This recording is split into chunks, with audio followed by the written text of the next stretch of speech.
जोमेटो के भी नंबर्स का इंतजार था। फिनटेक की कई सारी कंपनीज ने नतीजा नहीं, जिसमें कि पेटीएम के आ गए हैं नंबर्स, जोमेटो के नंबर अभी भी आए हैं। मुनाफा 59 करोड़ रुपए पर आया है और ये घटा है। ईयर ऑन ईयर बेसिस पर देखेंगे तो 138 करोड़ रुपए से घट के 59 करोड़ रुपए का ये फिगर आया है।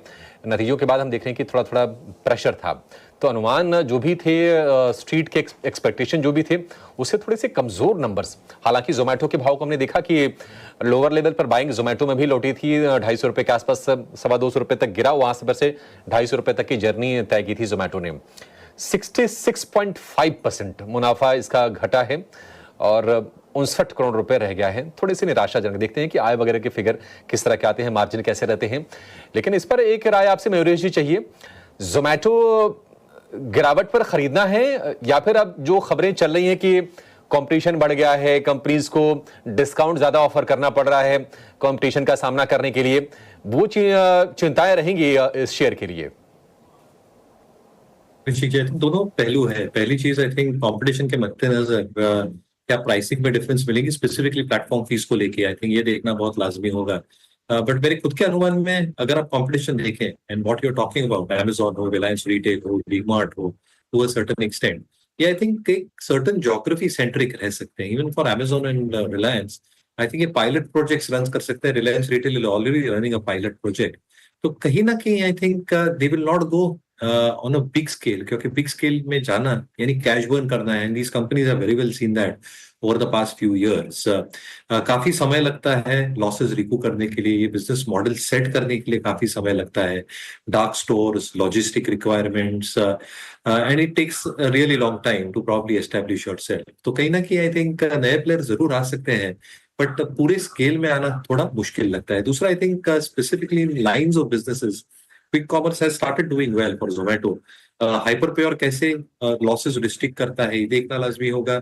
और फूड डिलीवरी बिजनेस में क्या मार्जिन एक्सपेंशन होते हैं, क्या स्टैग्नेशन देखने मिलता है, ये देखना बहुत लाजमी है बिजनेस के लिए। क्योंकि जब तक आई थिंक ये सारी चीजें अचीव कर चुके हैं, now the street will like to see expansion कहाँ हो रहा है। Is there a marginal expansion और a strategic way in terms of margin expansion happening along different lines of businesses, जो बिजनेसेस को अलग तरीके से रीरेट कर सकता है गोइंग फॉरवर्ड एज वेल। तो ये सारे पहलू समझना बहुत जरूरी है क्विक कॉमर्स इंडस्ट्री में।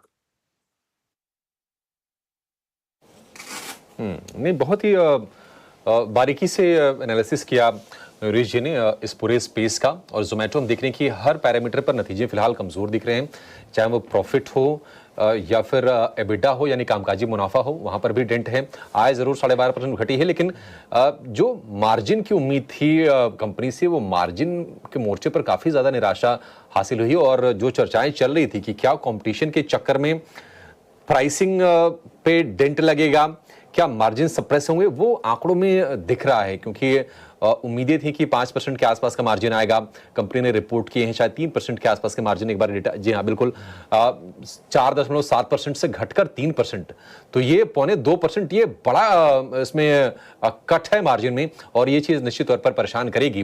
तो चले हुए शेयर है जोमेटो, हमने देखा था 300 रुपए के ऊपर के भाव गए थे, लेकिन ये टेंशन जरूर इसको होगी क्योंकि कंपटीशन बढ़ रहा है। अमेजॉन हो गया या फिर फ्लिपकार्ट हो गया, ऐसे प्लेयर भी क्विक कॉमर्स में बढ़ रहे हैं। जेप्टो एक और प्रमुख प्लेयर है। डीमार्ट ने भी थोड़ा सा अपना क्विक कॉमर्स को लेके, ऑनलाइन को लेकर अपना पेनिट्रेशन मजबूत करने की कोशिश की है।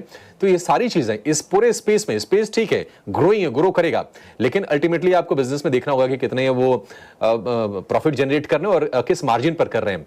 वो सारी चीजें थोड़ी सी नकारात्मक होती हुई जरूर दिख रही हैं। जोमेटो थोड़ी सी